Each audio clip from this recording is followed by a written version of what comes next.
Want to break into the consulting firm of your dreams? Then join Black Belt, the world's most effective consulting prep program. You'll get A. Expert guidance as you navigate consulting recruiting.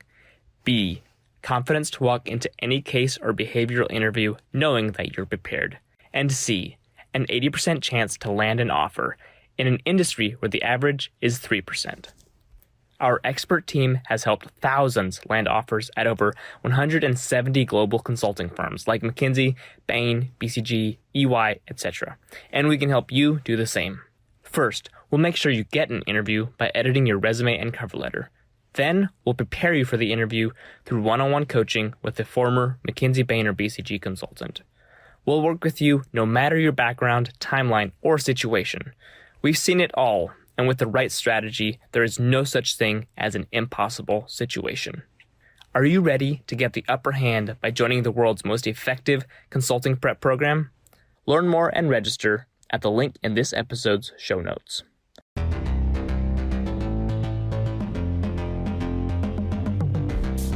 Welcome to this episode of Strategy Simplified, where we continue our series on Intro to the Case Interview.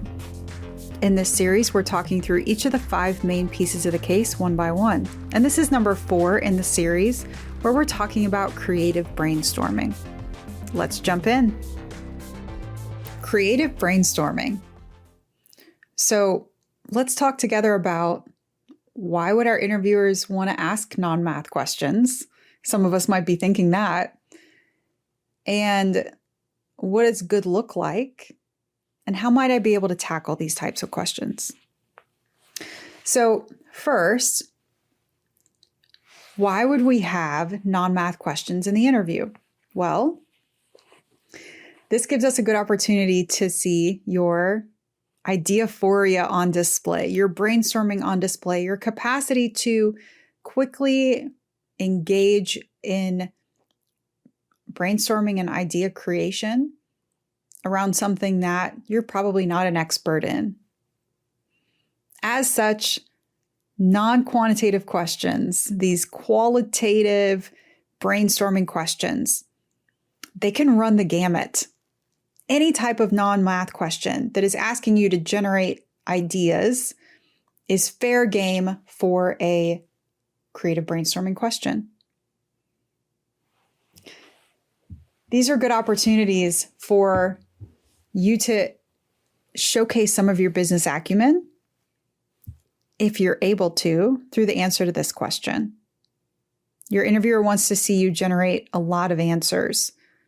As you generate answers, you want to provide some additional insightful commentary about where those answers came from, or the meaning of those answers, or some examples of those ideas, or what it is that you're brainstorming. In a similar way to when we structured and presented through our framework before. A creative brainstorming question is an interesting opportunity, since you not only want to be free-spirited and free-flowing in the sense of coming up with as many ideas as possible, but also working through this question and communicating this in a structured way. I'm going to be honest with you, there's not a silver bullet approach. There's not kind of one surefire way that you're going to walk through, that kind of one teaching approach that's going to work for everybody. But I'm going to give you an approach here in the next few minutes that does work and will work. You may hear other ideas elsewhere.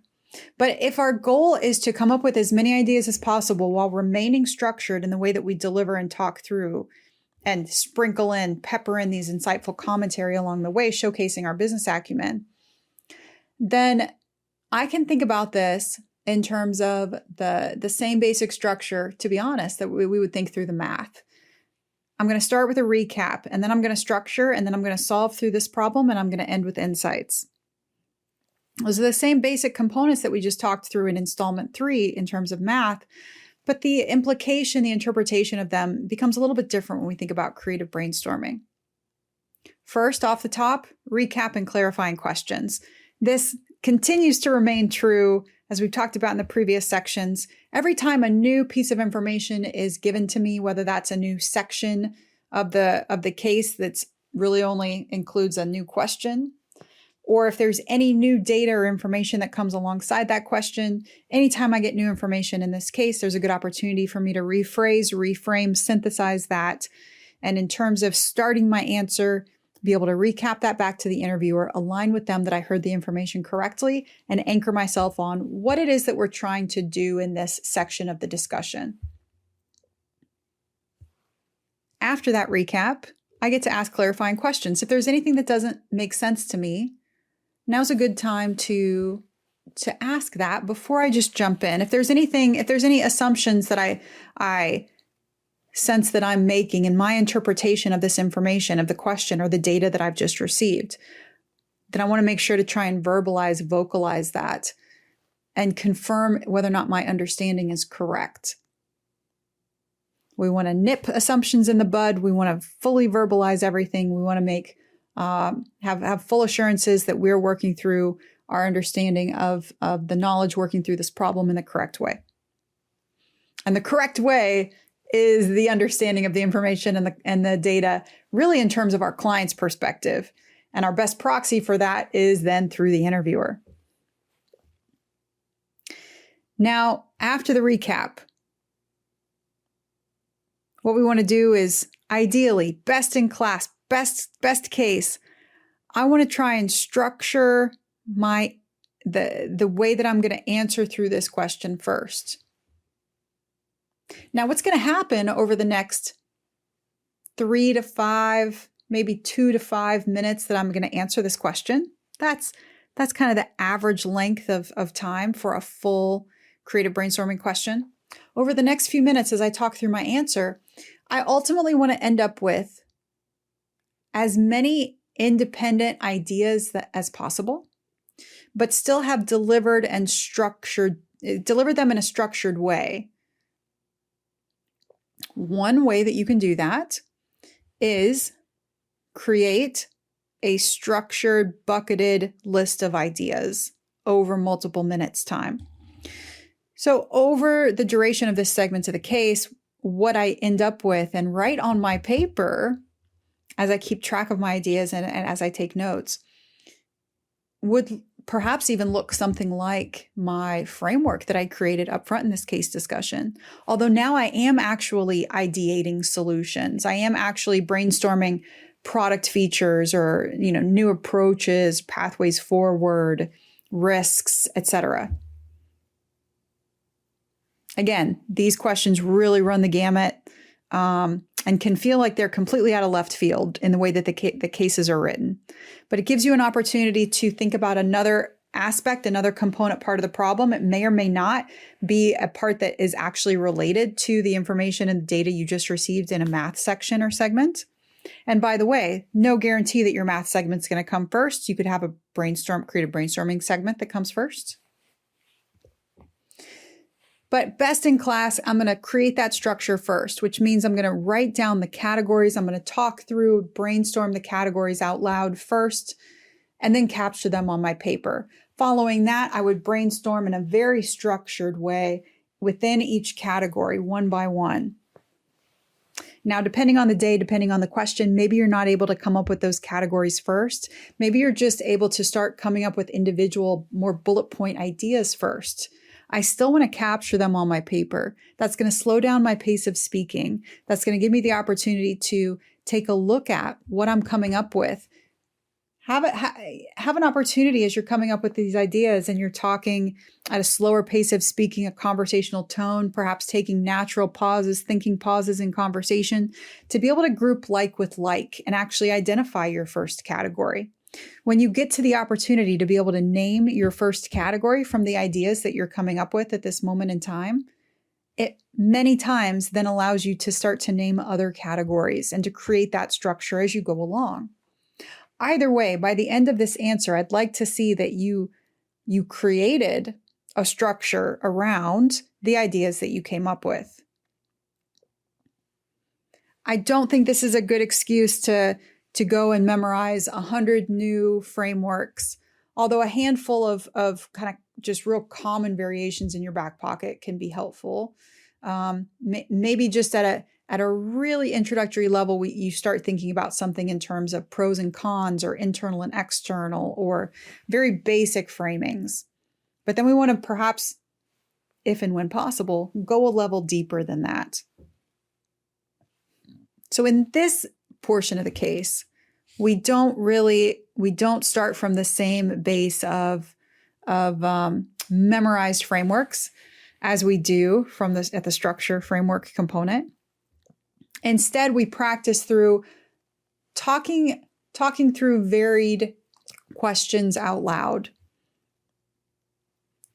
putting ourselves on the spot to simulate what we would be like in an internal team room environment, jumping into the conversation to problem solve across work streams, or jumping into a client conversation to come up with a key idea in a space that you are not the expert in. We got to jump into the conversation, not take a pause, talk through this entire answer out loud from start to finish. And when you want to try and get out of this answer, you try and push the conversation forward by layering on insights, talking about perhaps new insights or revelations that this conversation has given you. Make this tie back to the case objective or in the context of this case conversation. Now, what would you want to learn about next? What would you want to do next? What information would you want to go investigate or receive next? And after you try and push the conversation forward, your interviewer might not ask you to keep brainstorming some more. But you know what? Probably they're going to ask you to brainstorm some more. It's a very famous tool in the interviewer's tool bag. McKinsey, it's the famous what else question to ask you to brainstorm some more. If and when that comes, you're going to stay centered and you're going to do the best that you can to be able to come up with at least one bullet point, if not an entire new category. There's not one bulletproof silver bullet pathway forward from start to finish through a creative brainstorming question. But by understanding that we're trying to create as many ideas as possible, provide insightful commentary along the way, and also be structured in our delivery, we can take those principles and we can apply them in real live practice to become more familiar talking through questions like this. I fully recognize that the breadth of these types of questions it's wide, it's varied, and that in and of itself can cause a lot of fear to candidates when they start this practice process. But just like other parts of this discussion, we've got to get out of our heads and we've got to get quality practice in to be able to talk through these types of answers out loud. It's one component part of the overall case discussion, but important one. Overall, we can't bomb any section of this case, any part of this discussion. We've got to be proficient across the board. And so we've got to practice the non-math components just as hard as the math components. It's a good element to talk through as you go through full live case simulations with our management consulted coaches. All of our coaches are ex-MBB. They work exclusively with us. And as a part of your customized practice plan, they could help you do a specified targeted session on creative brainstorming, or make sure to pick cases for you that help target this skill when you're focusing on practicing it overall in your training program. Coaching sessions can be purchased by the hour or in packages, and when you purchase at least 8 hours, you become a black belt, which is a membership and training program that gives you access to everything behind the paywall at Management Consulted and a live half-day training with me. You'll find information and links to sign up in the show notes below. I hope you join us on the next installment, the final installment, where we talk about the recommendation at the end of a case discussion. I look forward to closing it out with you. Hey, Strategy Simplified. It's Japheth here. Before I let you go this week, I want to take a second to thank Sabina. Sabina went on Apple Podcasts and left us a rating and a review. And for that, we are grateful, because here's what a review does. It gives us more exposure to people who haven't found the podcast yet. It lets us speak to more people who might be interested in breaking into consulting or a similar career. So we are eternally grateful for your reviews. And we'd love to hear what you have to say in exchange for a chance to win a free Management Consulted consulting prep course. We have a case interview course, resume and cover letter course, networking course, mental math course, and you name it, we've got it. And so please go to Apple Podcasts, find Strategy Simplified, leave your rating and review, and then email us to let us know. podcast@managementconsulted.com. So once again, I want to thank Sabina for leaving a rating and a review. You are an all-star. You rock. We're so grateful for you. And without further ado, I'm going to end this episode here. Thank you so much for listening, and we'll catch you again on another episode very soon.